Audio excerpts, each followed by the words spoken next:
G'day, mate. 40 here. So I was riveted by Cassidy Hutchinson's testimony, like the rest of the American people, just absolutely riveted by her damning testimony about Donald Trump.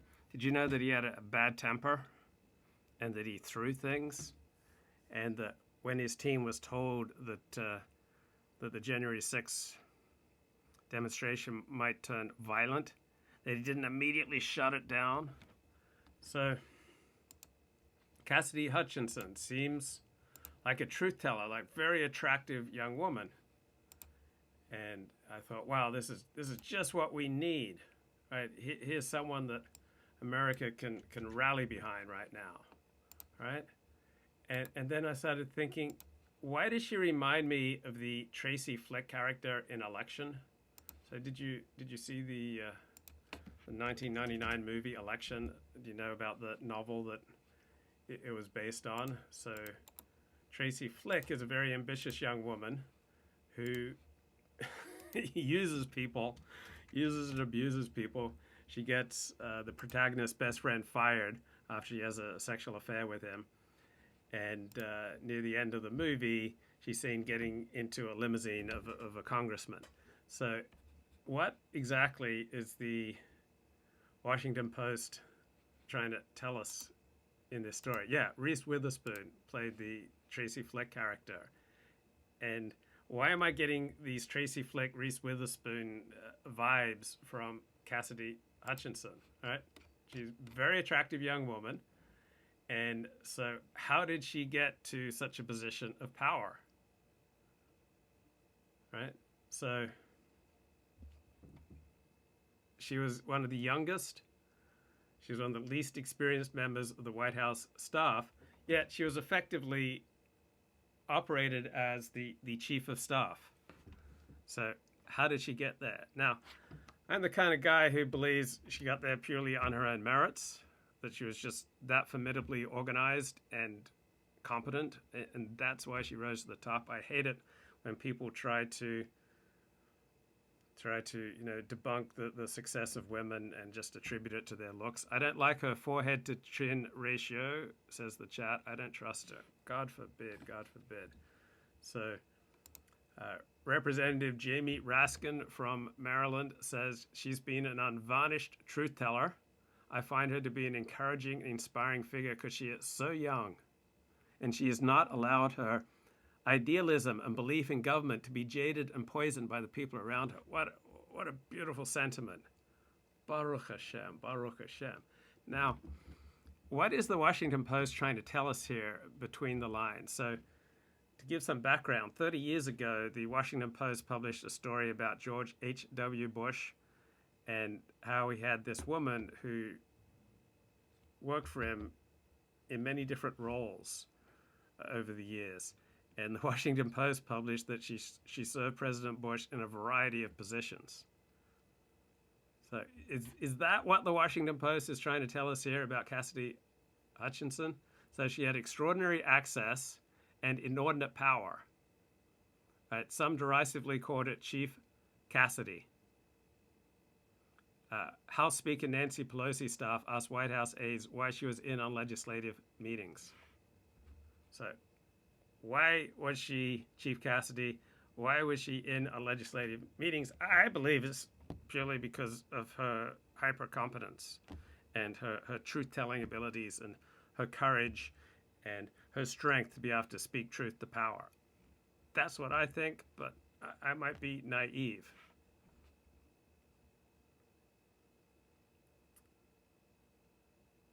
So apparently she had a sudden rise to the center of power. Now, I just want to believe this is just because she was so competent and such a strong truth teller, right? Sudden rise. Beautiful young woman has a sudden rise to the center of power.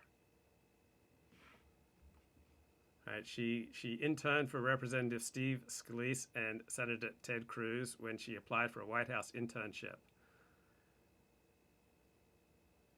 Now, during the first impeachment trial, Cassidy Hutchinson grew close to Chief of Staff Mark Meadows.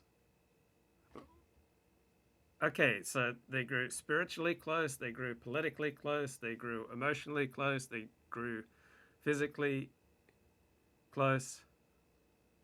Okay, when the Washington Post says that someone, a young, beautiful woman grew close to an older man in power,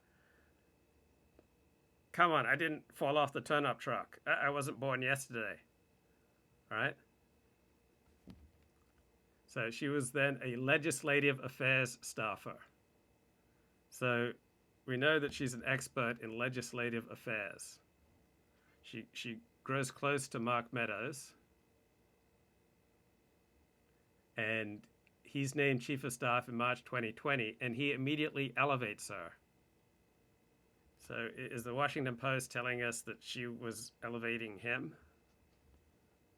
She eventually became his principal assistant. Okay, this is a 24-year-old with virtually no experience, and she becomes the principal assistant to the White House Chief of Staff. So maybe it's just strictly on merits, but this is not how the game usually works. Right, she's given an office right next to the Chief of Staff, Mark Meadows. She's just a few doors away from the Oval Office. This doesn't happen. Now, maybe it's just purely on ability. So Cassidy Hutchinson is always by Mark Meadows' side.